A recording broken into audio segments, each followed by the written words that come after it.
Começa agora o Meia Pantufa. Bom dia, boa tarde, boa noite, boa madrugada, pessoal! Todo mundo com os fones de ouvido que tá começando o seu Meia Pantufa. Toda segunda às 5 da tarde no seu player favorito. E esse é o episódio 41. Eu sou Luiz Leão e eu estou aqui com os meus amigos Lucas Abreu. Oi, Lucas. E aí, galera? E Gustavo Azevedo. Oi, Gusta. E aí, galera? A gente tá ensaiando uma abertura bonitinha pros dois também. A gente tá pensando nos textos, fazendo umas revisões, pra não sair uma coisa muito... olá, queridos amiguinhos! Nem pra sair uma coisa muito escrota, né? A gente vai dar uma planejada nisso, pra ficar todo mundo com seu bordão. Igual a escolinha do professor Raimundo. Uma hora vai sair. 2 semanas atrás, a gente começou uma série para falar dos filmes de streaming que estão marcando presença nas especulações do Oscar. Já falamos das principais apostas da Netflix e do Prime Video. Então hoje, a gente vai cobrir 2 filmes que você pode assistir nos streamings concorrentes. A roxinha, rainha dos catálogos HBO Max, e a riquíssima, sem carregador, nem fone de ouvido, nem bateria, nem compatibilidade, mas cheia de estilo, Apple TV Plus a mais. Nós vamos cobrir hoje 2 filmes radicalmente diferentes, mas que compartilham alguns detalhes curiosos entre si. E, claro, têm as mesmas pretensões ao Oscar 2022. Gusta, esses filmes são parecidos em alguma coisa? A gente descobriu tarde demais que a gente tinha relacionado filmes sobre reis sem fazer a relação, e agora a thumb tem que ter a ver. Eu já sou obrigado a fazer uma thumb que tenha uma Azar coroa. do Photoshopper. Azar do Photoshopper, do aspirante a designer. E é isso, assim, acho que depois a gente pode comentar durante o episódio as outras semelhanças, além deles serem kings. Ô Lucas, tem alguma outra semelhança entre os 2 filmes de hoje? Eu acho que é só essa mesmo, gente. Só a questão do rei. Não sei nem o que o Gustavo quer entrar nessa discussão e outras semelhanças aí. Ai. Então vamos logo começar esse episódio. Do lado da HBO Max, o filme é King Richard, Criando Campeãs. Do lado da Apple TV Plus, a tragédia de Macbeth.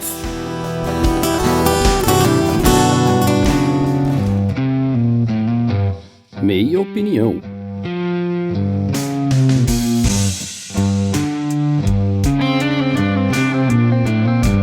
Já vou avisando, esse episódio tem spoiler sobre parte da trama dos filmes, ok? Se ainda não assistiu, corre pra assistir e volta aqui depois. Se já assistiu ou não se importa com spoilers leves, então fica com a gente. King Richard, Criando Campeãs, foi dirigido pelo relativamente novato Reinaldo Marcus Green, em seu 3º longa. Ele provavelmente foi escalado por conta do trabalho que ele fez em Good Joe Bell, com Mark Wahlberg, que é também uma história de superação e família. O filme King Richard trata sobre o pai das tenistas Venus e Serena Williams, o Richard Williams. Elas são consideradas 2 das melhores de todos os tempos, e o filme retrata os sacrifícios e a obstinação do Richard para que as filhas se tornassem atletas profissionais num esporte muito elitizado, mesmo lutando contra a pobreza, o preconceito e as dificuldades. Lucas, suas impressões sobre King Richard? Queima, Kingaral! Gente... esse filme, sério, eu quero ver como é que a gente vai se segurar agora. Gente, seguinte... De início já começa aquela polêmica, né? Que a gente não pode deixar de falar que teve em volta desse filme. Que por que você não conta a história das atletas e conta a história do pai delas, né? Beleza. Eu já quero preparar o nosso público aqui, inclusive, que quem sentiu saudades da nossa audiência, hoje vai voltar ao Luiz Ranzinza, viu? Vocês estavam com saudade, hoje é o dia. Se vocês não estavam com saudade, paciência. Vai, assim, eu já vou adiantar que eu gostei do filme. Gostei. Eu dormi na primeira vez que eu fui ver, mas da segunda eu vi tudo. Eu dormi, mas eu gostei. Não, mas é sério, que eu tava morto. Acho que é bom cortar isso aí, né? Não preciso pôr, não. Mas, enfim. Fica feio, não vou né? cortar. Enfim, eu gostei do filme. Ele é aquele velho filme de história de superação, que vai ter aqueles momentos tristes pra te deixar emocionado, e lá na frente acontecer uma coisa pra te deixar mais pra cima. Enfim, é um arco que a gente já conhece bastante, que apesar de ser história real, né, não é alguma coisa que ele tá copiando, mas como ele estrutura a narrativa do filme, a gente já viu em milhares de outros filmes desse tipo. E aí tem essa polêmica, né, que surgiu aí. Por que você não vai contar a história das atletas? Você vai deixar elas completamente como coadjuvantes, sendo que elas que são as estrelas do tênis aí. Então a gente já vai assistir o filme com essa questão na cabeça, né? Por que o diretor, por que eles decidiram contar a história do pai, né, que treinou elas, e não a história de superação delas, né, porque no filme eles retratam isso, mas eles deixam elas muito como coadjuvantes. Eu queria até que, assim, a gente já vai assistir o filme com essa questão na cabeça, mas a gente já vai preparado que o protagonista é o personagem do Will Smith, né, é o Richard Williams, só que eu esperava ter mais delas no filme. O treinador, o personagem do John Bernthal, né, o nome dele? Falei certo? Uhum. Ele é mais presente no filme. John Bernthal. Depois que ele aparece, ele é mais presente no filme do que as meninas. A Serena mesmo, ela fica muito de fora, muito apagada do filme. Eles focam muito na Venus. Quando ele acaba, eu falei assim, cara, vai contar só a história da Venus mesmo, de quando ela chegou no primeiro campeonato, e é isso? Cadê a Serena? O que aconteceu com ela? Aí eles jogam um texto lá, igual fizeram lá na China com o Clube da Luta, que tiraram o final do filme e colocaram um texto. Cara, o negócio Explica esse negócio aí da China. Pra quem não tá sabendo, essa semana saiu... O Clube da Luta entrou no streaming chinês e eles censuraram o final do filme. O Clube da Luta é um filme bem antigo, né? Todo mundo sabe que os prédios explodem lá no final do filme. E aí eles mudaram. Eles cortaram até uma parte do final e colocaram um texto falando que na verdade deu tudo certo. E aí o protagonista... Eles dão até um nome pro protagonista, que ele nem tem nome no filme, que ele é conhecido como narrador. Eles dão um nome pra ele, falam que ele foi internado numa clínica psiquiátrica, mas que deu tudo bem, conseguiu chamar a polícia. E isso tudo é num texto, assim. Eles mudam o final inteiro do filme. Caramba. Enfim. Coisa maravilhosa. É uma coisa que eu particularmente já não gosto muito, de ser... tirar coisas do filme pra jogar um textozinho ali no final pra resumir. Mas assim, no geral, eu gostei do filme, já que eles decidiram falar, não, nós vamos contar uma história sobre o Richard Williams e as dificuldades dele, as dificuldades que ele enfrentou pra ajudar as filhas a chegarem onde elas chegaram. Beleza, essa é a premissa do filme, é essa história que você quer contar. Nesse ponto eu acho que eles acertam. Mas eu acho que eles tinham que ter tido uma presença maior das meninas, porque, cara... elas são essenciais, né, pra história. Mas o Will Smith, né, vocês já ouviram dizer isso? Que ele só faz filme se ele for o protagonista. Se eu não me engano, eu lembro de ver os créditos, ele é produtor, né, também do filme, então... Ele já estava envolvido desde o início e ele que tinha que ser o principal e pronto, então... Então escala outro ator, foda-se, sabe? Sinceramente... é brincadeira isso. Nossa. Bom, já que eu já intrometi, eu acho o filme legal quando você assiste. Mesmíssima coisa do Bar do Oscilar, da semana passada. Você assiste pra se sentir bem, você sabe que você vai se sentir bem no final, mas é um filme completamente sem ambição. Ele sofre até pra criar aquela tensão que toda cinebiografia tem. É um filme sobre duas das maiores tenistas da história do esporte.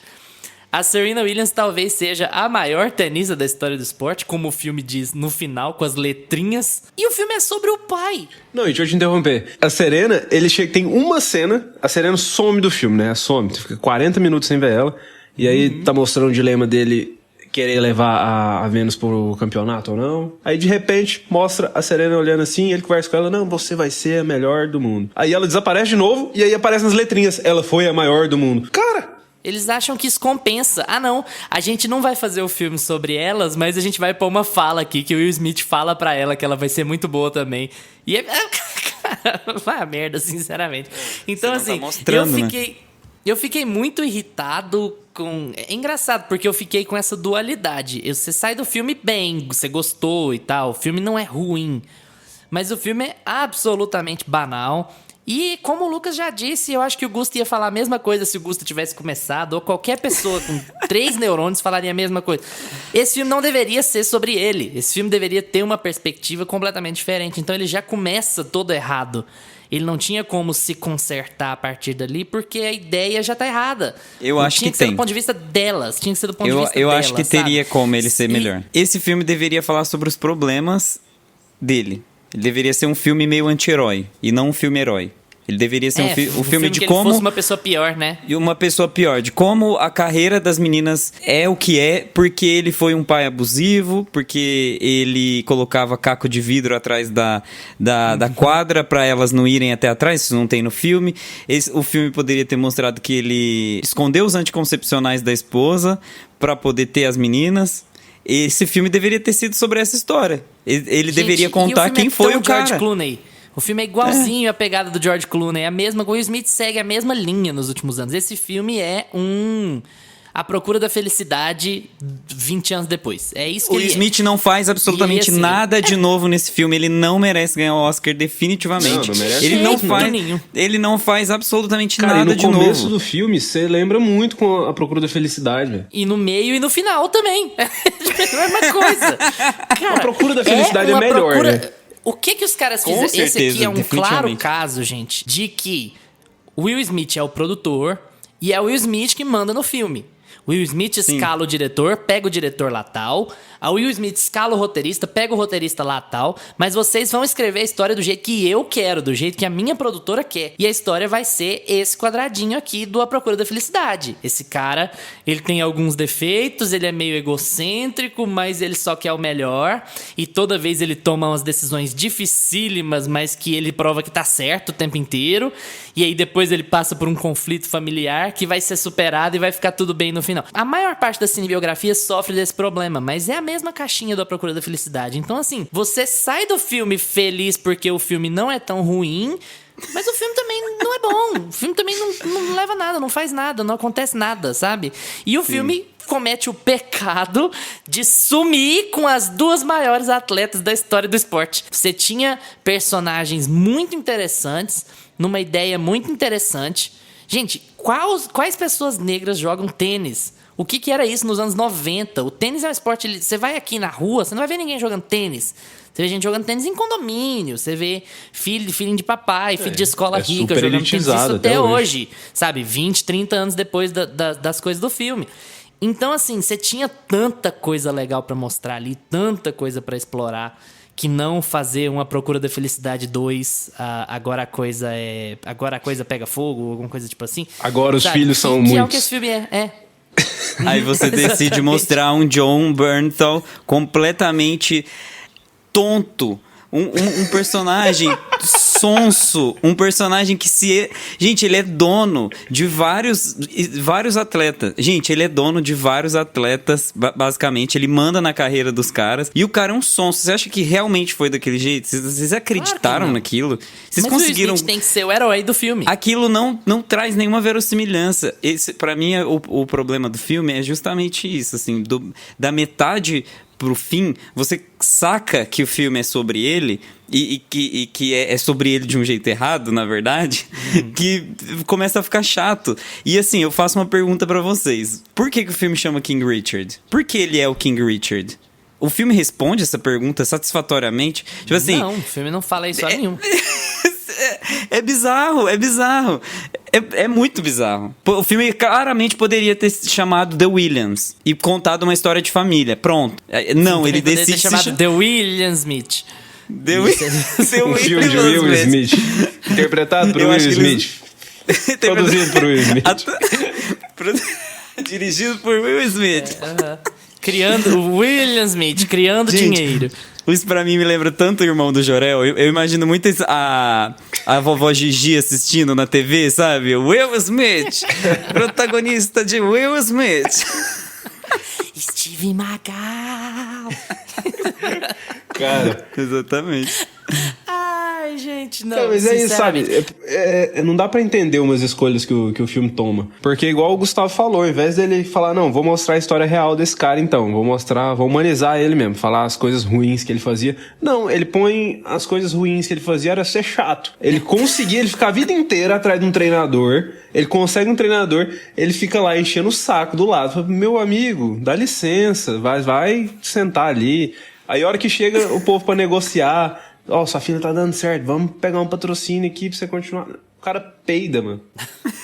Gente, não, e o negócio... E tem outra coisa que é muito foda, assim. Esse negócio que o Gusta falou das coisas que ele fazia e tal. Que vizinho no mundo vai chamar a polícia porque o pai leva as meninas pra treinar na chuva? Era óbvio que não era aquilo, sabe? Então, eles queriam fazer uma conexão de vilanizar e de que ele tava certo o tempo inteiro e tal. Cara, pra você criar... Esse tem sido o dilema do esporte há muito tempo. Quem vê o documentário do Michael Jordan, por exemplo, no Netflix, que é muito bom, saca que infelizmente, as coisas no esporte, elas são levadas ao ponto da pressão absoluta. Esporte de alto rendimento, esporte profissional, gente, não tem condição, é pressão absoluta o tempo inteiro mesmo. E é óbvio que essas meninas foram pressionadas ao extremo, desde quando elas eram crianças, e pressionadas feio. Só que assim, como é um filme do Will Smith, ele quer fingir que tá tudo bem. Ele é um filme, o PG-13, que fala nos Estados Unidos, né? Ele é censura 13 anos, pra todo mundo ver, não vai ter nada triste não, e olha, não sei o quê. A pegada do filme não é essa, e essas meninas não foram treinadas desse jeito. Elas não chegaram ao número 1 do mundo num esporte competitivo, elitizado e caro, com a lição de serem humildes. É claro que não foi. Ação nenhuma que elas fazem durante o filme é de ser humildes. Elas são número 1 e elas treinaram feito loucas e elas achavam que elas iam ganhar de todo mundo e chegaram ao ponto de ganhar. Então, assim, elas eram pressionadas, é um conto de... Lembra do Bohemian Rhapsody? É aquele conto de fadas que eles criaram ali no Bohemian Rhapsody, sabe? É um mundo colorido em que não tem drogas, em que o mundo não é sujo, em que ninguém faz coisas ruins e que tudo é pro melhor das crianças e tal. Não, como o Gusta falou, né? Eu acho que é o principal foco. Falta verossimilhança. E você saca na cara, no meio do filme, que você tá recebendo um enlatado. É mais um enlatado do Will Smith. E é triste isso. Sabe quando eu percebi que eu tava vendo um filme que não tinha futuro? Eu percebi tarde demais. Mas foi quando teve a cena com o maior propósito dramático, que é quando o casal tá conversando sobre sobre paternidade, sobre as responsabilidades. E aquilo ali era pra encher o filme de drama. É uma das cenas mais importantes, que eles estão na cozinha e eles vão discutir como casal, porque no fim das contas a discussão ali do filme é como criar os filhos e como levar a vida dos filhos da melhor forma, das filhas, né? Da melhor forma possível. E eles têm uma mega discussão, começa a ficar muito intensa, e aí ela vira e fala: eu não fiz isso por você, eu fiz isso pelas meninas. Gente, naquele ponto, aquele diálogo não existiu na vida deles. Não precisava ser dito aquilo. Aquilo ela já falou muito antes, quando as meninas nasceram. Se eu tivesse assistindo a minha vida ser simplificada dessa forma na tela, eu ia ficar muito nervoso. Mas não, sério que o auge do filme é você falar uma frase pronta, uma frase simples sobre a minha vida conjugal com o cara que criou as maiores estrelas do tênis até hoje. Mas você pega vai resumir... o Bohemian Rhapsody. O Bohemian Rhapsody Não. era um filme total chapa branca. E o Brian May, o pessoal do Queen, defende ele com unhas e dentes. Os críticos atacam talvez. o filme por ser chapa branca do jeito que é, né? Eles falam, não, mas ganhou não sei quantos Oscars, mas o público aceitou, os críticos estão errados. O filme continua chapa branca. Não significa que ele não tem valor de entretenimento, ou que não tenha nada bom nele, mas tá lá, você vai lá ver e vai... É que a gente fica nervoso, porque a gente sabe a história do cara, sabe? A gente sabe que aquele diálogo ali não seria daquele jeito. E pra mim, o problema do filme é a verossimilhança. Você olha o filme e você não acredita naquelas cenas. Aí tem o poder de entretenimento até o momento que você tá comprando aquilo. Que eu acho que o primeiro ato é bem legal. Você consegue comprar uma história redondinha ali. Por exemplo, a briga que o Richard deixa as filhas sozinhas na lanchonete e acelera a Kombi e deixa as filhas sozinhas. Aquela briga, ela é muito mais real, ela tem muito mais verossimilhança, você consegue assimilar aquilo com a vida real do que com a discussão do final do filme. Porque aquela briga já é ela falando, olha... É pelas minhas filhas. Eu não tô aqui nessa Kombi por você, tá? Você vai voltar, você vai pegar elas porque eu tô mandando, porque a gente tá aqui por elas. E aí eles deixam pra fazer a cena dramática lá no fim. Poderia ter sido ao contrário, por exemplo. Enfim, alguns probleminhas que eu vejo de verossimilhança. Eu acho que o filme ele perde muito nisso. Heroificar demais, né? O Richard dá um foco muito grande nele e não ter verossimilhança nenhuma. Não, e o momento que é pra ser o clímax, o ponto de virada do filme, né? Que é aquela conversa dele com a Venus e tal. Não é sobre ela. de novo, sabe? É muito triste como... Cara, é a Venus Williams e a Serena Williams. E, tipo assim, a gente só é pra sofrer pelo pai. É pra entender os motivos do pai. É pra entender o porquê que o pai fez isso, por que o pai fez aquilo, por que o pai fez aquilo outro. Quando o filme vai andando, aquilo vai incomodando. Especialmente quando começa o tênis. Porque quando começa o tênis, é a hora de você ver que, tipo assim... Olha, elas são foda. Vamos focar aqui no esporte pra vocês... Pro público conseguir ver de cara que elas são muito boas, que elas são muito acima da média. E toda cena de tênis, o filme fica cortando pra cara do Will Smith, falando pra menina abrir as pernas. Tipo, keep the stance open. Sabe? Que coisa insuportável. Aquela coisa assim, ó. Que coisa insuportável. Que ele coloca a mão na boca. Ele coloca a mão fechada na boca assim e fica apreensivo. Eu imagino escrito no roteiro. Richard coloca a mão na boca e fica impaciente. Richard coça a cabeça e fica impaciente. Ah, saco. Aquilo Nossa, vai desgastando a gente, sabe? Ele é E muito quem chato, ouvir esse velho. episódio Meu vai Deus. achar... Quem ouvir esse episódio vai achar que a gente vai dar 0 pantufas pro filme. Não é o caso. Mas É porque a gente tá ele gravando à noite, aí decepcionante a gente tá ranzinza. Mas ele é decepcionante, simplesmente decepcionante. Eu já esperava pouco, porque ele já começa errado, mas ele te decepciona no final. Eu esperava Mas, nada. Aí ele não me entregou. Entregou -2. Por aí. Chances no Oscar, gente. Eu acho que tem chance de indicações aí, né? Mas não leva nada, não. Se levar... Se bem que Bohemian Rhapsody levou muita coisa, né? Mas enfim... Eu jogo Mas minha tinha toalha, música né? no Bohemian Rhapsody. Aí dava... Ah, tem música. A trilha sonora era foda.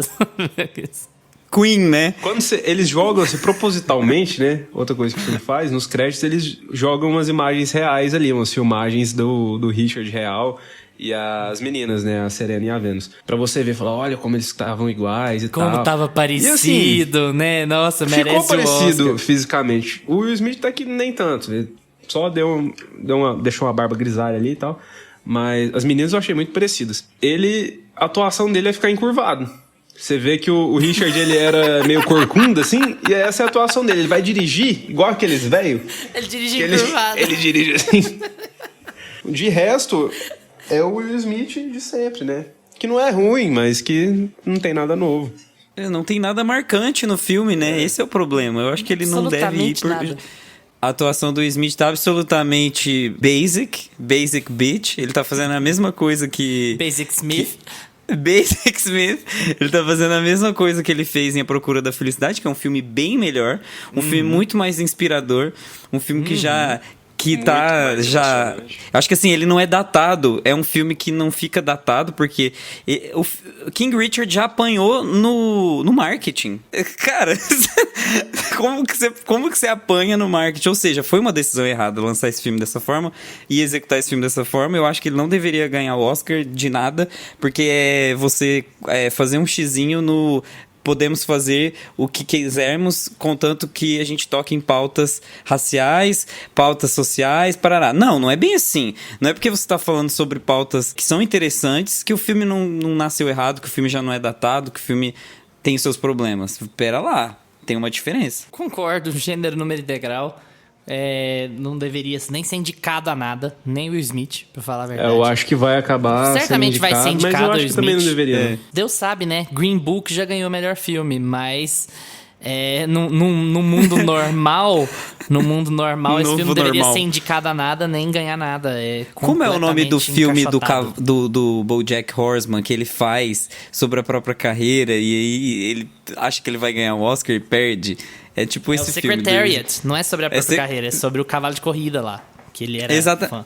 Então, tá tudo aí a relação. O coisa de esporte. E aí o BoJack foge nas gravações e ele é substituído por um ator completamente de CGI. E aí o ator de CGI tá na corrida pro Oscar. Então eu acho que é essa a ideia aqui. Podia ter posto todo mundo de CGI lá, porque o filme é todo quadrado mesmo, não acontece nada demais. Eu acho que nada, não vai ganhar nada, Meu não Deus, deveria gente. levar nada, nem ganhar nada. Mas não é ruim, é ok, é A blessed. gente pode dar as pantufas Não, já, eu então. acho já bom, pra foi assim. Declarar. Deu 500 defeitos. Não, mas não é ruim. É bem o que vocês falaram de Bardo Oscilar. É legal isso que você falou, Lucas. É bom porque a gente estende um pouco o que a gente falou de Bardo Oscilar, na verdade. É o negócio de a que o filme se propõe. A gente avalia filme aqui Sim. de acordo com o que o filme se propõe a fazer. Exato. O filme se propõe a ser um filme quadrado que fala sobre nada. Se você analisar o filme desse jeito, você não vai sair do cinema ou sair da frente da sua TV frustrado, porque ele é um filme quadrado que não fala sobre nada. E ele é divertidinho, ele tem umas piadinhas boas, ele tem umas atuações... Tem atores bons, tem umas atuações razoáveis ali, conta uma história que você sabe que é boa sobre as maiores do mundo. Ok, passa. Agora, quando você pega... Já que a gente tá fazendo uma série sobre Oscars, sobre streaming no Oscar, aí a gente faz uma análise frustrada, claro, porque se esse filme tá se vendendo ao Oscar, pelo amor de Deus, o filme não entrega nada, o filme não apresenta nada, não fala nada. Então, nesse sentido, ele é bom, mas é ruim. Entende? Eu acho que é a essa régua que você lógica. usa. Uhum. Eu acho que é a régua que nós todos usamos, na verdade, né? Eu acho que ninguém aqui saiu da frente da TV, nossa, que bosta, perdi 2 horas da minha vida. Não, eu mas terminou o e falei filme não assim, é bom. gostei. É um filme que eu indico. Esse filme eu indicaria pra O quê? várias Um filme de pessoas, se assim. sentir bem que você indica? O que tá acontecendo? Não, é que assim, ele é um filme, eu acho legal isso, de você conseguir sair da caixinha de, vou assistir só o quarto de Jack, de temas pesados e dramáticos e tal. Sabe, você sair dessa caixinha e assistir filmes de um esporte que você não conhece e que vai te entregar uma historinha redondinha. Eu acho que diferente de Bar do Oscilar, ele não é um filme bagunçado. Ele tem um começo, meio e fim. Ele passa por todos os temas que ele precisa passar e ele encerra a história. Ele não explica o título do filme, isso é um problema, na minha opinião. Isso é um problemão. Porque ele poderia realmente ser Williams, assim, a família Williams, e focar um pouco mais no pai.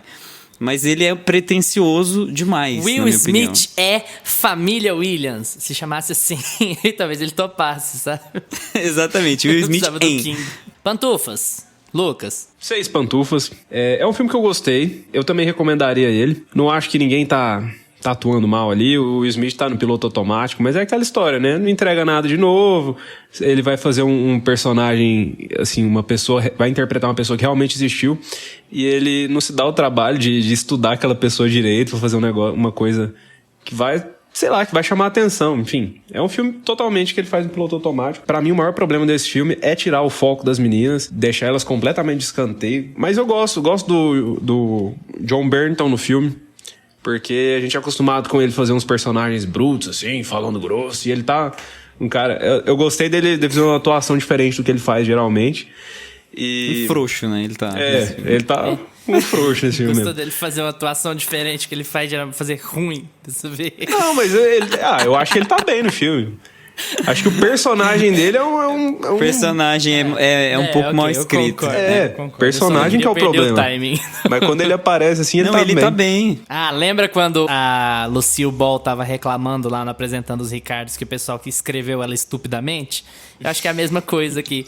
De certo, o John Bernthal virou pro roteirista, ou pro Will Smith, que é quem manda mesmo, e falou assim, nossa, mas eu preciso realmente ser tão estúpido? Eu sou sonso Sim. mesmo. Eu fui lá na porra da Califórnia assinar um contrato com você e eu não sabia que você ia chegar aqui e não ia deixar as meninas disputarem torneio. Sim. Quantos me tenha contratos paciência, eu né? já não assinei na minha vida, né? Uma coisa é uma conversa, outra coisa é quando você manda seu advogado ler o contrato e te avisar as coisas. Basicamente. O contrato dele não teria lá no papel, por escrito, as meninas são obrigadas a jogar tantos torneios e tal. Aquilo ali foi muito inocente, né? Nossa, meu Deus, não é possível. Isso aí não aconteceu nunca. Não, e ele fala assim, beleza, então, já que você tá me falando.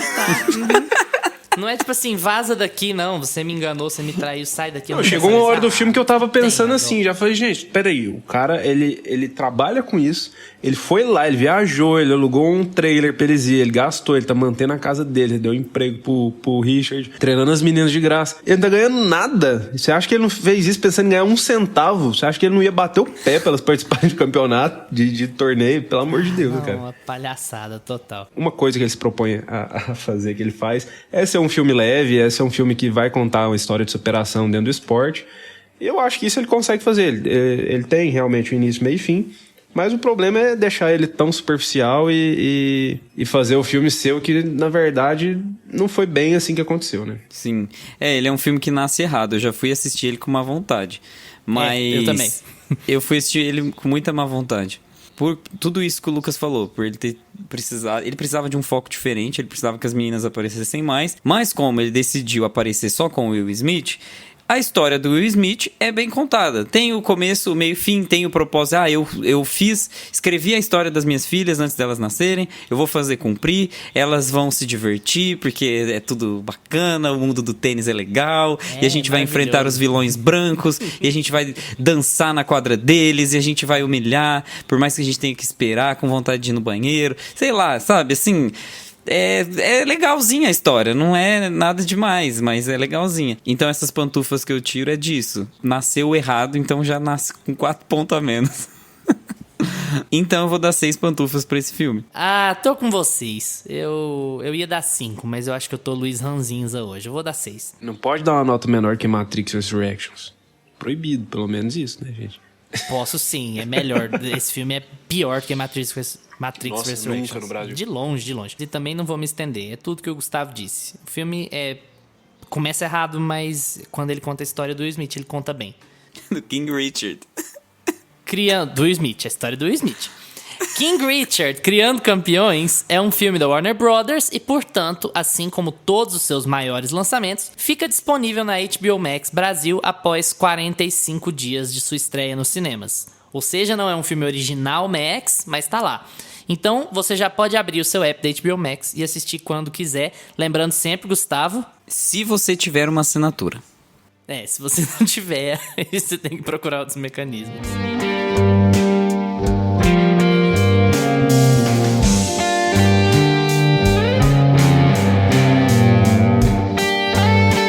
Se houvesse uma competição entre 2 filmes absolutamente distintos nesse podcast, provavelmente a gente escolheria toda semana esses 2. O segundo filme do episódio de hoje é A Tragédia de Macbeth, dirigido e roteirizado pelo Joel Coen, que, aliás, é um dos irmãos Coen que ficaram famosos dirigindo Fargo e dirigindo Onde os Fracos Não Têm Vez, principalmente. E o filme é baseado, claro, na clássica peça de William Shakespeare. Macbeth é um herói de guerra que recebe uma profecia de 3 bruxas, que contam a ele que ele será rei logo. A partir daí, Macbeth entra em uma jornada de ambição, obsessão e loucura. Gusta, suas impressões sobre A Tragédia de Macbeth, da Apple TV Plus? Tô curioso, hein? Gente, esse filme é complicado, Agora que mas são vamos lá. elas. Apple TV Plus a mais, sempre nos desafiando. Eu queria só colocar um parênteses, que a gente tem um grupo, né, obviamente, aqui do Meia Pantufa, aí eu joguei lá, assim, despretensiosamente. Quem vai ficar com qual filme hoje, galera? O Lucas ou o Gustavo ou o Luiz? Aí o Lucas já falou assim, eu fico com King Richard. Já tirou o dele da reta, assim, ó. Ele falou assim... Eu não tinha É o terminado de ver filme o filme mais ainda. fácil do ano ou o filme mais difícil do ano? Exatamente, eu pego Você- Esqueceram de Mim, sabe? Não, então tá, beleza. Vai falar isso. Bom, vou começar então falando que Tragédia de Macbeth é um filme complicado, porque ele parte de um ponto de partida muito complexo. Ele parte de uma obra de William Shakespeare pra contar essa história, assim, né? Então, as decisões narrativas desse filme são muito importantes e elas são importantes e importadas da história original, né? Ela não é só complicada como decisão do Coen. Ela é complicada porque ela Naturalmente precisou... complicado. Exatamente, ela é nativamente complexa. Então, assim, ela parte de uma linguagem literária que foi pro teatro e que agora tá no cinema. Então, ele vai se alimentando de tudo isso no filme dele e as decisões que ele faz são o mais nichado possível. A gente falou de um filme que é completamente aberto ao público, que tá contando uma história alta astral ali atrás, com King Richard. Facílimo. Exatamente, chapa branca, e agora a gente vai entrar num filme soturno, difícil, denso, complexo, com uma linguagem completamente diferente que a gente tá acostumado a ver no cinema. Então, assim, a escolha de fotografia, pra começar, é em preto e branco, que a gente já não tá acostumado a ver filme preto e branco, é uma coisa que afasta a gente. As imagens, ele tenta... Assim, esse filme é lindo. Esse filme é lindo. Esse filme é lindo. Ele brinca muito com contraste, assim como o Fincher fez o ano passado, com o filme Mank. Mas aqui ele faz com uma estrutura um pouco diferente. Ele usa traços mais duros, ele busca uma arquitetura mais própria pro filme, diferente de Mank, que Mank tem uma ambientação, uma arte um pouco mais... natural, assim, é um pouco mais orgânica. E aqui não, aqui ele tem uma decisão de arte um pouco mais dura. Ele pretende colocar aqueles personagens em lugares frios, quietos, porque ele quer mostrar essa solidão, essa tristeza. Ele quer contar uma tragédia, né? Então ele quer colocar as pessoas num lugar ermo, assim, num lugar afastado, num lugar duro, difícil de ser acessado. Tirando que esse lugar onde eles estão morando ali, aquele castelo duro, ele também mostra como as decisões das pessoas que estão ali no filme vão deixar elas cada vez mais solitárias em espaços confinados dentro da cabeça deles. Então é como se você estivesse dentro da cabeça dos personagens em cada cenário e a fotografia vai revelando isso pra você. E que filme lindo! Eu amo esse filme, gente. E assim, como uma boa tragédia, as situações são sempre muito dramáticas, a atuação é bem explosiva, assim, né? Tem atuações bem fortes. Principalmente do terceiro ato, assim. O terceiro ato é bem explosivo. Todos os atores... inclusive, Denzel Washington no terceiro ato anda encurvado, assim como Will Smith anda em King Richard. Então achei aqui mais uma semelhança. Achamos mais uma semelhança. Uma coisa do filme que eu não gostei um pouco, que foi a atuação do Denzel Washington da metade pro fim do filme. Mas depois a gente discute. Então, assim... Essa atuação caricata que vem do teatro, né? O filme é muito teatral. Essa fotografia mais dura, as decisões de cenários. Às vezes o cenário parece até pobre, parece que eles tiraram um lençol, jogaram uma fumaça e estão atuando ali na frente. É tudo proposital, é esteticamente proposital. Eu achei assim, o filme lindo. Eu assistiria ele de novo, assim, frame a frame, só pra ficar olhando, sabe? Eu imprimia frame por frame pra colocar nos quadrinhos. Eu não recomendo esse filme pra todo mundo. Igual eu recomendo King Richard, por exemplo. Mas aí já é outra história, não sei vocês. Pouquíssimas pessoas vão ver esse filme e gostar. Pouquíssimas, ele é absolutamente nichado. Não tem pretensão nenhuma de ser de massa. E é muito curioso como isso é bem Apple, né? Isso é uma coisa bem isso é muito assim... estratégia Apple. Isso é total Apple. É uma coisa bem assim, olha, eu não quero que todo mundo... Eu não tô fazendo um documentário do Neymar aqui. Eu vou fazer um filme razão... Eu vou fazer um filme razão 4x3. Eu vou fazer Se ele um filme fizesse preto, documentário branco. do Neymar daquele jeito... Imagina... Seria mais do Messi, tá? Assim, nem entendo muito de futebol, mas eu já sei que seria mais do Messi. É um filme preto, branco, 4x3. Chama o Denzel Washington, que quando não tá fazendo filme de ação, tá fazendo filme de teatro. Filme de teatro, que já é um negócio super difícil. Inglês arcaico. Frances McDormand com toda a sua seriedade lá e tal. Joel Coen pegando o desafio de adaptar... Cara, você é nicho e vai. Eu acho que eles não estão nem aí se 10 pessoas ou 100 pessoas assistirem, porque ele é um filme com uma pegada muito, muito indie. Eles estão tipo a gente. Que é muito legal, assim, com relação à filmografia dos irmãos Coen. Eles sempre tiveram essa coisa de ter um pé no indie, um pé no mainstream, aqui e ali. É uma coisa muito desafiadora, inclusive, né? Evidentemente o filme é muito desafiador. Mas o filme é também, além de ter a cara da Apple, ele é meio cara da A24, né? A produtora desse filme é a A24, a A24, que produziu o Midsommar, produziu o Cavaleiro Verde. E, assim, cara, não tem como não bater palmas pro valor de produção que a A24 põe nas coisas, e aqui não é diferente. Como o Gusta falou, o filme é lindo. Só que eu assistiria no mudo, se eu fosse assistir de novo. Só pra ficar encarando, sabe?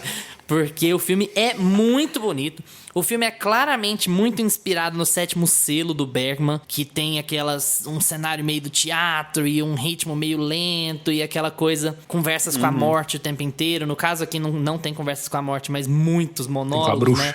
Conversas consigo mesmo e tal. De preto e branco, de muita névoa. Só que assim... É difícil de engajar. Meu Deus do céu. Esse é um filme muito difícil de engajar. Eu sabia que você ia gostar, Gusta. É a sua cara. Eu tinha certeza. Eu pensei assim, não. Também. Miseráveis. É Miseráveis total. Eu é fiz o meu novo Miseráveis pra gostar. Fiz um esforço enorme pra gostar, porque tem muita gente boa envolvida, gente que eu gosto envolvida, a Frances, o Joel Coen, a A24, todo o design do filme, essa clara inspiração no Sétimo Selo, que é um filmaço, mas eu não tenho paciência nenhuma pra Shakespeare e nem pra essas adaptações que tem essas falas arcaicas, rimadas, esse dramalhão, essa coisa. Na verdade, eu tenho muita crica com filme baseado em teatro. Olha, achei mais uma semelhança aqui. Pra mim, King Richard e a tragédia de Macbeth sofrem com a falta de verossimilhança. Mas ali, no caso, a falta de verossimilhança com a ferramenta cinema. Sabe, eu não tô ali sentado pra assistir uma peça, eu tô ali sentado pra assistir um filme. Então a adaptação tem que ser um pouco mais cinemática. Ela tem que ser, cara, porque não é assim, sabe? Então, eu achei que ele poderia ter menos falas, eu achei que ele poderia ter se escorado menos no arcaico, ele poderia ter deixado um pouco pra imaginação, sabe? Deixar um pouco pros atores fazerem, ao invés de eles só ficarem versando em cima daquilo. Tem hora que não precisa de monólogo, tem hora que o ator, a cara do ator entrega.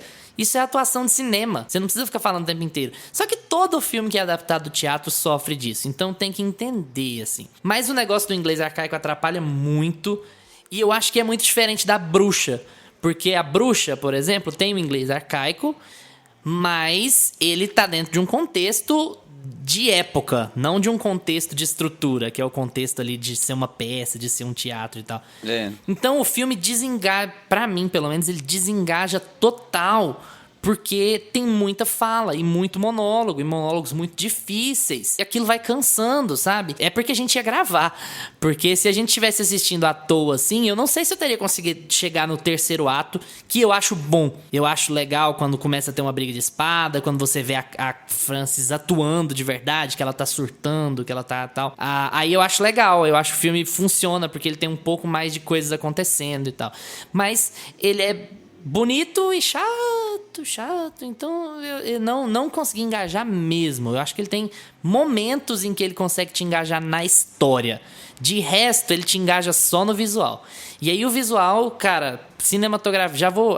A gente vai falar sobre Oscar depois, mas já vou me adiantando que se esse filme não ganhar melhor cinematografia no Oscar, eu vou chorar. Eu vou jogar coisas pela janela. Porque, cara, o filme é lindo, lindo, lindo. Podia ter menos fala, mas...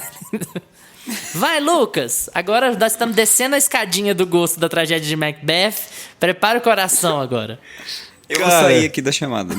Cara, continua. Fica aí. Pera aí que eu não terminei. Sabe aquelas mães que vai dar sermão? Cara, eu tô muito feliz, Luiz, que você também achou chato. Eu achei que era só eu, cara. Meu Deus do céu. Porque eu tinha certeza que vocês dois iam adorar esse filme. O filme é lindo mesmo. O filme é realmente muito bonito. Pra mim, tecnicamente, assim, ele é perfeito. E ele se propõe a ser uma peça de teatro mesmo. Ele é um teatro. É uma peça de teatro. Ele não é um filme, é uma peça de teatro que filmaram e cortaram ali pra deixar no streaming. Pra mim, é basicamente isso. E pra mim é isso que é chato. Eu não queria ver isso. Eu não vou assistir o filme pra ver isso. Eu também não gostei dessa linguagem mais arcaica que eles usam, que eles tirou as falas do livro ali, literalmente. Eu já li Hamlet, não li Macbeth, mas, cara, é escrito daquele jeito, né? E ele é cuspido e escarrado no filme, cara. Ele não tenta adaptar. O Joe Coen... Cara, pra mim isso é aquele filme que vocês podem reparar isso. Aquele diretor que ele faz o nome dele. Chega uma hora que ele começa ali, vai fazendo um filme ou outro, mas sempre ele é um bom diretor, ele tá consagrado pela crítica e tudo mais, fazendo o nome dele, mas ele nunca tem o domínio próprio da obra dele. Ele sempre tem que fazer uma coisa que vai agradar o público, que vai agradar o estúdio, que vai dar dinheiro.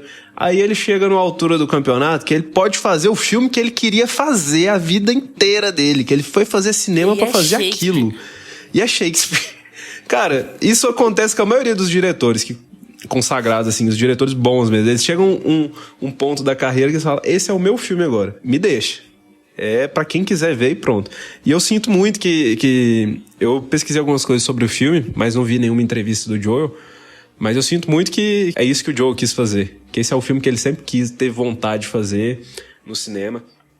E pra mim as atuações são muito boas. Eu gosto, inclusive, do meio pro fim, eu gosto mais do Denzel Washington, ao contrário do que o Gustavo disse.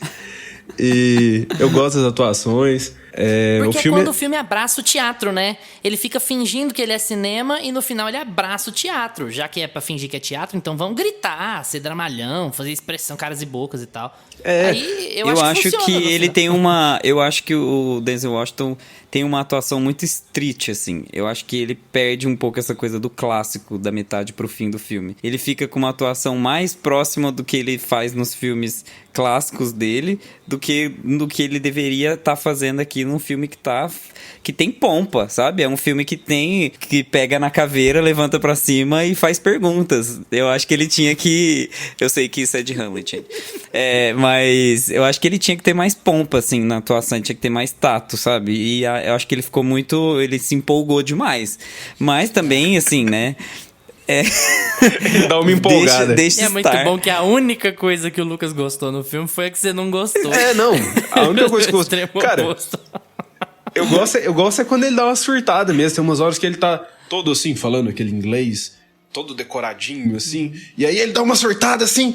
Cara, pra mim é o ponto que o filme me pega, assim. Gente, aquelas bruxas, aquele conjunto, aquela tríade de bruxa passando os recados pra ele, eu me arrepiava tanto. Eu achei Tava tão bem lindo feito. demais, cara. Todas aquelas cenas que tem aquelas A bruxas primeira aparição explicando, também é muito fazendo boa, só elas no reflexo. Primeiro elas sabe? fazem um oráculo, né? Primeiro elas fazem, aparece elas num reflexo, e aí primeiro elas fazem a profecia, né? E depois elas vêm pra conversar com ele sobre o que ele tá achando sobre aquilo e tentar fazer uma negociação. Ele tenta negociar, né? Nossa, é fantástico como fica soturna a fotografia. Você sente medo ali naquela parte. Eu falei assim, gente, se eu estivesse vendo esse filme sozinho aqui à noite, no escuro, será que eu tô sozinho mesmo? Será que não tem a bruxa atrás de mim? O 3 bruxas, né? E um corvo. É uma, né? Pelo que eu entendi, é uma que tem que vira 3, rosto e mas tem duas vira meio duas. auxiliares. É tipo auxiliar administrativa. É a pessoa que faz a ata da bruxaria. 3 espiãs demais. São 2? Não, são 3. Do esgoto, cegos. né? Elas caíram lá, o Charlie...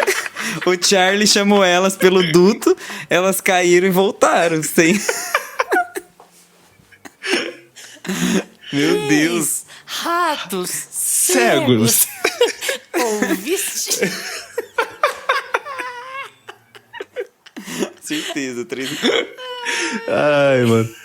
Cara, mas é isso, eu sofri pra terminar esse filme, viu? Porque pra mim ele é muito bonito. Ele é lindo. Se ele não levar o Oscar acho que até essa parte do Oscar a gente pode até pular, porque acho que todo mundo concorda que o Oscar de melhor cinematografia, o Oscar de melhor fotografia, talvez até montagem, tem que ser pra ele. Mas pra mim foi chato acompanhar essa estrutura de teatro levada pro cinema. Eu não gostei muito, não. Eu acho que ele totalmente quis te quebrar proposital, no né? meio mesmo. É tudo proposital. Esse é o problema. É como você assimila o filme. Acho que o Luiz até falou sobre como é um problema para o cinema ter esse tipo de... É total. Eu sou muito fã de Miseráveis. Eu, assim, Nossa. adoro Os Miseráveis, que é o musical cuspido escarrado, assim como o Lucas falou. Cuspido escarrado no cinema. E pra muita gente, Os Miseráveis não funciona justamente porque ele é um musical de teatro escarrado no cinema e você não engaja, porque é as pessoas cantando me passe o pão, me passe a manteiga. E você realmente tem que gostar daquela linguagem pra entrar na história do filme. Pra quem não gosta desse tipo de linguagem, é por isso que ele é um filme nichado e por isso que eu não vou indicar ele pra todo mundo. Eu vou conversar com os meus amigos, fazer uma amizade. Depois de 5 anos, eu interpreto a pessoa, vejo se ela gosta e indico. É o tipo de filme que não é todo mundo que curte. É a mesma coisa de me indicar um filme que tem a ver com esporte, um documentário de esporte, documentário do Maradona. Eu não vou querer assistir um documentário do Maradona. É um formato Se legal. ele estiver cantando. Entendeu? Por isso que eu acho que a gente... Chuta pra esquerda. Por isso que eu acho que a gente não pode falar Nossa, mal do mil formato em vezes o si. documentário Agora eu Maradona. venho defender este formato. Por isso que a gente não pode falar do formato em si. A gente tem que falar de como o filme foi estruturado e de como ele tá ali montado, se tá tudo bem com ele, entendeu? Porque, por exemplo, se me indicam um documentário sobre o Maradona, eu gosto de documentário, eu acho a estrutura de documentário muito legal, mas eu não me interesso pela história do Maradona. Neste momento eu não quero assistir, entendeu? Alguém tem que chegar pra mim e me convencer, falar assim, Gustavo, olha, esse documentário é muito bem estruturado, que ele fala sobre uma semana na vida do Maradona, que ele teve uma briga com tal pessoa, e é muito interessante. Então a pessoa, sabe, não é uma coisa que você indica só no boca a boca, você tem que convencer a pessoa de que aquilo ali é bom. Eu acho que é um pouco desse filme. Tem que explicar ali o porquê, as decisões do diretor e tal. É difícil, não é fácil. O filme você tem que convencer demais, né? Porque igual, quando eu fui assistir, é um filme da 24. Gosto da maioria dos filmes deles, dessa produtora. É o Joel Coen. Eu gosto, não assisti todos, mas gosto da maioria dos filmes dos irmãos Coen, né? Que inclusive esse é o ano dos irmãos se separarem, né? Pra dirigir, que é a Lana, o Joel, enfim. E nos dois casos a gente fica pensando, será que o outro irmão teria ajudado?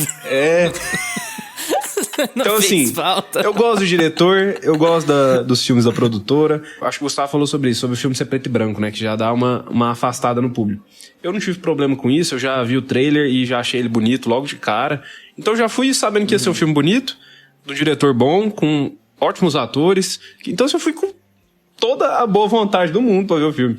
Só que a hora que ele começa com aquele estilo de teatro e parece que ele usou só um pano e um TNT no cenário e pra fazer realmente que era um teatro, ele falou, isso aqui é um espetáculo de teatro e pronto. E nós vamos colocar eles aqui recitando as falas igualzinho tá no livro lá de Shakespeare. Não vamos fazer nem roteiro, pegar só o livro. Aí me tirou, mas é uma questão pessoal minha, que não me agradou essa decisão do diretor. É exatamente o que ele queria fazer. Ele, se for falar qual que é a proposta desse filme, é essa, ele cumpriu. Eu adoro o cenário, sabe? Eu acho que é isso que é engraçado. Mesmo eu não gostando do formato teatro, porque eu acho ele muito fechado. E a razão de aspecto te sufoca mais ainda, porque ó, já é um cenário fechado, um cenário mais pobre em termos de design de produção, porque é pra simular um teatro. E você ainda fecha a razão de aspecto, deixa a tela mais apertada. Então ele é bem sufocante, assim, né? Mas eu gosto do cenário, da ideia da névoa, do místico, daquela coisa sombria. Não, isso aí é lindo. Os cenários não me incomodam, mesmo eles sendo... Eu acho que eles funcionam bem sendo minimalistas, sabe? O que me incomoda é o texto. Me incomoda realmente é o texto e a progressão da história, pra mim também, a progressão da história é boa, mas ela é atravancada pela dificuldade do texto. Até porque se você for parar pra analisar, não é uma história complexa demais que você tem que ficar pensando. De primeira, assim, na primeira cena do filme, as duas primeiras cenas, né? Que é quando chegam os caras pra avisar o rei, que eles estão voltando da batalha, eles vão avisar o rei o que aconteceu. E quando o Macbeth e o amigo dele, que eu esqueci o nome, vão falar com o oráculo. Pra mim ali já resume o que vai ser o filme. Vai ser a história de ambição do cara que quer o poder, ainda mais depois que ele fica sabendo ali dessas previsões que elas dão pra ele. E elas vão se concretizando e ele vai ficando cego pelo poder. E a história vai se desenrolar em torno disso. Não é a história base, é basicamente isso. Não tem nada de complexo na história. É uma história base, né? É uma história clássica. Ela já foi derivada para vários formatos, inclusive no cinema, de diversas formas. É muito isso. É revisitar uma história que é base para outras de uma forma diferente, de uma forma bonita, chamar ator famoso. Mas é aí que tá. Ela é básica, mas o texto dá uma complexada nela. E aí acaba que você meio que se perde com aquele... Pelo menos eu tive essa impressão de você ficar meio perdido com a linguagem que eles optaram usar. Gente, eu fui tentar assistir esse negócio em closed caption, assistir com a legenda em inglês, e eu mudei na hora. Eu falei, não, sem chance, eu preciso de tradução. Eu não vou entender nada. Assim, não ia funcionar, não ia funcionar. Eu já não tô entendendo. Não, e aí assim, quando eu pus a legenda em português, a Carla falou, não dá pra assistir em inglês, não. E eu falei pra ela, eu quase tô dando conta com a legenda. Detalhe que você é professor de inglês, tá? Eu quase não tô dando conta com a legenda, sabe? Cara, e isso tira muito a gente do filme. Pelo menos tirou o Lucas e tirou a mim. O Gusta, ele tem mais leveza com esse negócio de coisa mais ritmada, mais melódica, uma coisa... Joga um musical aí, me passe o pão, me passe a manteiga, como gente, você disse, eu fico 20 minutos vendo eles mudando de luz. Se a fotografia fosse o sol passando por 20 minutos no castelo e a fotografia ficasse me mostrando um fractal, ali, ó, já tava feliz 20 minutos. É isso. O problema é que não é a apresentação de slide, né? Mas tava. Eu vou colocar numa exposição de arte, né, contemporânea. Ok. Perfeito. Põe lá. Põe a Yoko pra abrir o filme cantando. Yoko Ono abre o filme. Não, aí já é demais. Aí também você tá me pedindo outra coisa. Ai, ai. Gente, Oscar. Vários técnicos que têm a ver com fotografia, né? A gente pode pensar aí principalmente em fotografia, que é o principal deles. Acho que a gente pode ter... Cinematografia que chama, né? A cinematografia. E a gente também pode pensar, o Lucas já até falou, né, da montagem, que é um filme muito bem montado. Eu acho que poderia entrar como figurino também. Eu acho que entra como indicado, não sei se ganha, porque a gente vai ter Cyrano também, né, que é um filme de época, e geralmente esses filmes de época, que é um musical que tem o Peter Dinklage, e eu vou assistir e eu vou gostar, que eu já vi o trailer, e é o meu novo Miseráveis. Vocês vão ver, eu vou gostar desse filme, eu já sei. Oh, Deus. Vamos nichar as apostas do Oscar também, né? Vamos apostar em quantas indicações ele vai estar. Eu acho que esse filme ele vai estar em fotografia, montagem, as atuações também, tanto para ator quanto para atriz, eu acho que ele vai estar. Acho que não leva, acho que a Frances não tem chance nenhuma esse ano, apesar de eu adorar ela. Mas eu acho que os prêmios técnicos pode ser que leve bastante coisa aí. Pode ser que leve... Principal, quem ganha por fotografia geralmente ganha melhor filme, né? Eles têm esse boato aí na academia. Já aconteceu... Os últimos anos, na verdade, eu acho que aconteceu diferente. Não tô lembrado agora. Mas, via de regra, quem ganha melhor fotografia, melhor cinematografia, ganha melhor filme, geralmente. Não sei se ganharia melhor filme. Acho que vai estar concorrendo também. Jamais. Também não acho. Acho que também não sei se ganha não. Não coloco minha mão no Eles não dão pra filme de teatro, gente. É impressionante. Não dão mesmo. Quem teve mais chance nesses últimos anos foi The Father, porque o Anthony Hopkins carregou o filme nas costas, né? E a Olivia Colman tava muito cotada. Então os caras ficaram, talvez funcione. Não é um ano de grandes filmes aqui. Nomadland era muito alternativo e tal, acabou ganhando. Mas eu acho que The Father, nos últimos anos, foi quem teve mais chance desses filmes de teatro. Teve, por exemplo, lá o Fences, tem também o Denzel Washington. A Viola ganhou o Oscar pelo filme, né? Mas também, com relação a filme, ele não passou nem perto, assim. Eu acho que não passa. Nicho demais. E adaptação de teatro, a academia não costuma premiar para melhor filme. Eu acho que não tem...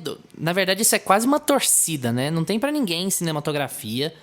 Eu não vou ver um filme mais bonito do que esse em qualquer lista que eles montarem pro ano. Não tem condições. Então, pra mim, já disse, eu vou chorar se não ganhar melhor cinematografia, melhor fotografia. Mas também não acho Denzel Washington grandes coisas nesse filme. Adoro a Frances, não acho a Frances grandes coisas nesse filme também. Eu acho sofre um pouco daquele negócio de que ninguém brilha.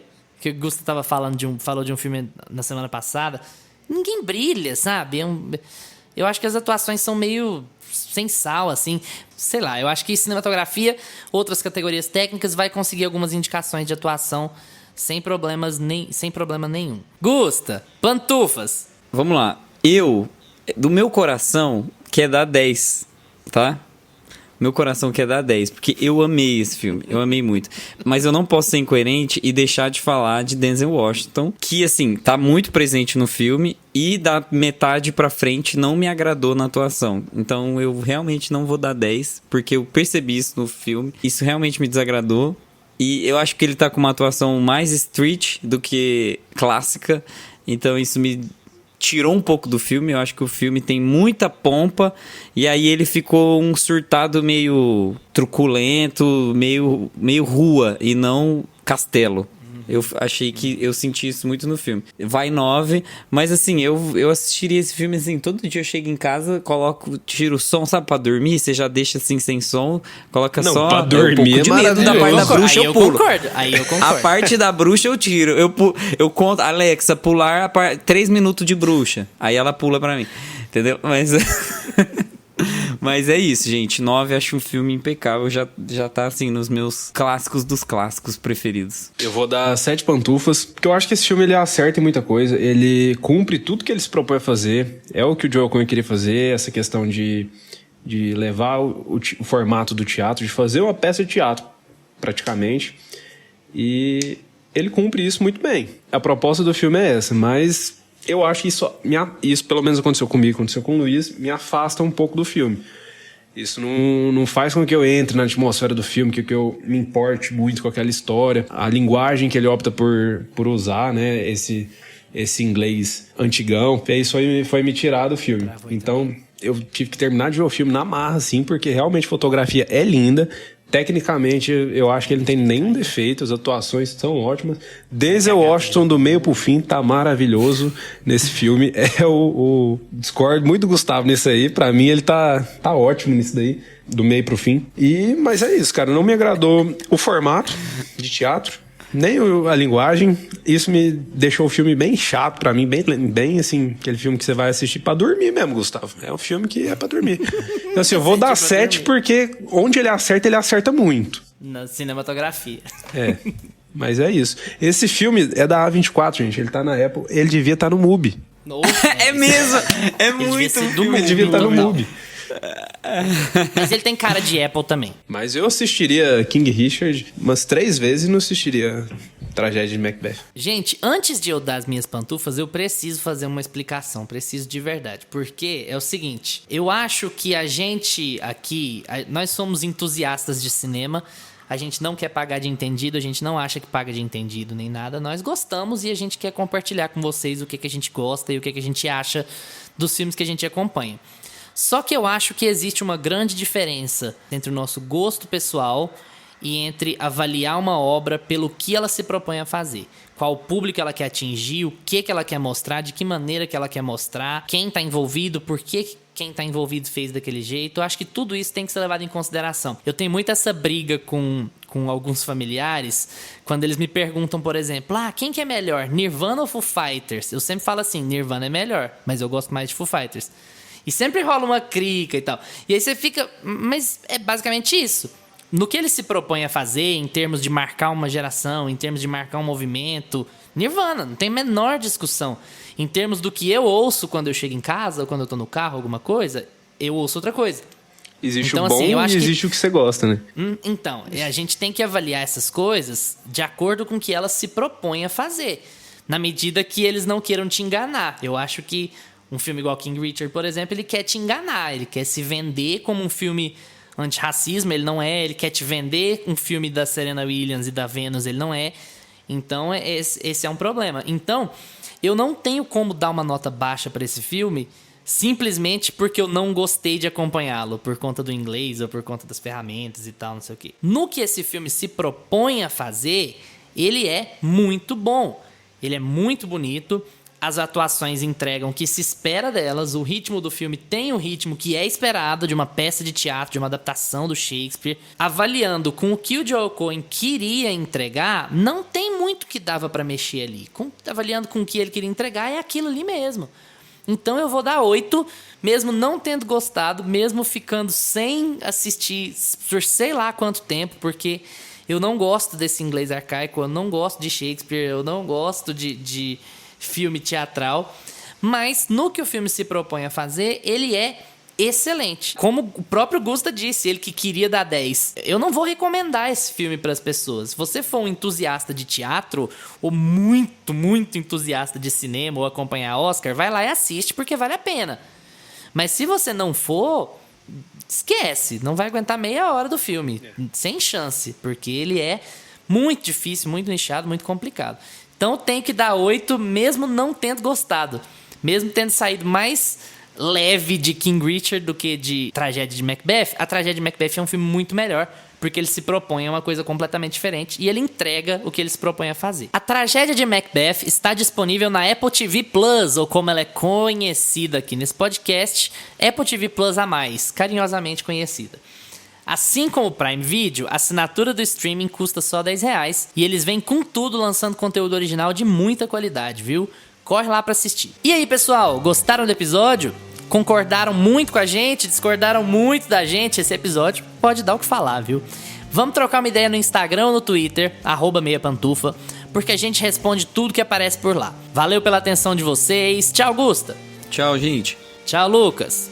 Falou, galera. Lembrem-se de seguir a gente no seu agregador de podcasts preferido, Spotify, Apple for Podcasts, Deezer, Amazon Music. Segunda-feira que vem, a gente tá de volta com mais Meia Pantufa pra vocês. E olha só, a gente tá pertinho de anunciar uma grande novidade pra vocês que seguem, que apoiam Meia Pantufa, viu? Se segurem nas cadeiras aí, vai ser muito legal.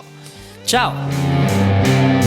Este podcast tem locuções de Lucas Meleiro e Carla Ribeiro. E edição de Luiz Leão.